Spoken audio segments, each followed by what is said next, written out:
Konnichiwa minasang, this is your Nihon Wanderer from Nihon Wonders. Pumunta ako ng Gunma para i-meet ang aking naging ex at matalik ko ng kaibigan ngayon na isang hapon. Siya nga pala si Tetsuro. Kumain kami ng Thai food dito sa Ikaho Onsen. Ang Ikaho Onsen ay popular onsen site dito sa Japan, lalong-lalo na kapag ito ay autumn season. Ang lugar na ito ay very refreshing. Nasa taas kasi siya ng bundok.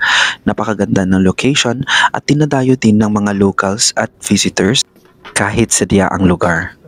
Napaisip ako bigla at tumingin sa mga tala.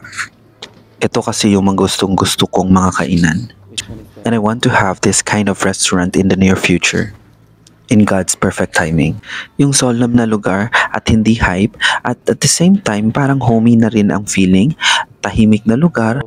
Lalong sumasarap ang kain pag ganito ang ambience at environment. Konting catch-up at kwentuhan, busog na ang tummy, busog pa ang mata. Dumating na pala yung in-order namin na tom yum soup. Ito yung paborito kong pagkain nung nagtuturo pa ako sa Thailand. At inihain natin ang Thai beef salad at iba pang mga putahe. Dalawa lang kaming uubos ito at magagambatero pa kami mamaya. Ikaw, anong paborito mong Thai food?